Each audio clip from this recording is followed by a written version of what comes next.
Alright, alright, guys. I'm gonna make excuse me 5 predictions for the Boruto episode. So the number one prediction I am sure about is Boruto's relationship with the Byaku Tensei gun.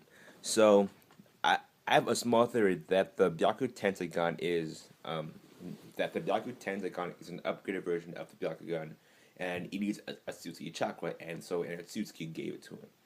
Just like I said in my Boruto episode review for episode 8, even though I haven't seen it yet.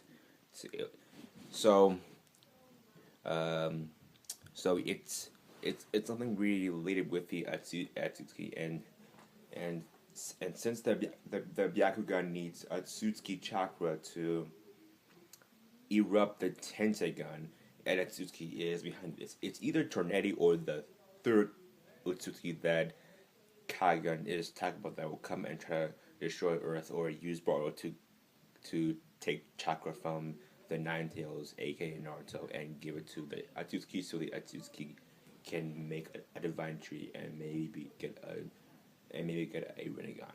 Anyway, that's number one. Number two is when it comes to Boruto and Sarada will be together, but it's not a bad thing to add in competition for Boruto. You know, Sarada versus somebody, just like we had Hinata versus Sakura for Naruto, even though there weren't any actual fights, and I mean, and just having Boruto and Sarada the only two flirting with each other, it's gonna end up like the Asuna and Kirito thing with with little spice, little competition. So at the end of the day, Boruto and Sarada will be together, but having some summary there in the middle trying to compete for Boruto is awesome. Number three is Naruto's death and Sasuke's death. Sasuke is, I'm not so sure how he will die. I mean, he may die how either Susai or Itachi die. I mean, if Sarada is fighting her dad to become Hokage, that's a different story. I don't think that would ever happen unless Sarada is evil.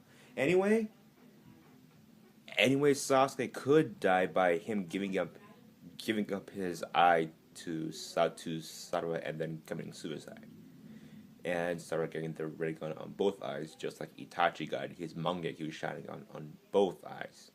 Anyway, and when it comes to Naruto dying, I'll say this again. Naruto died,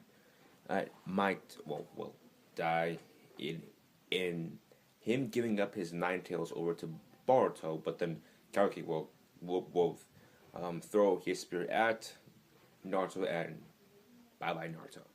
Now, next up is 4.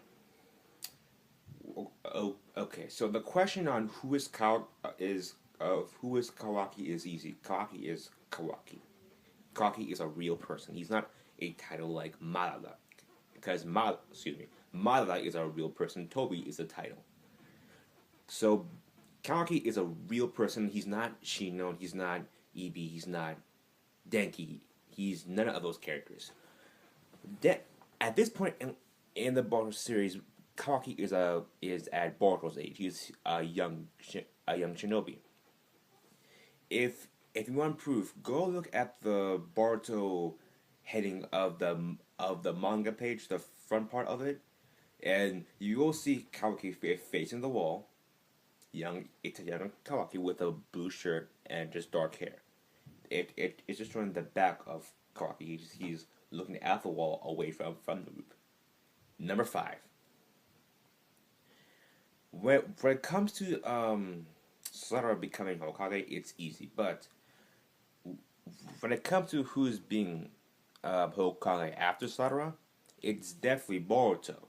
Because I don't think there's going to be any other great shinobi like Boruto who is worthy for the task of taking up the Hokage cape. I mean, it's definitely Boruto, even when Boruto said himself, he doesn't want to become Hokage, but Boruto doesn't know the future. That's why he's like, oh, whatever my future is, it doesn't have to involve my dad. And little does he know that his dad is gonna give up his power to him, and then goodbye dad.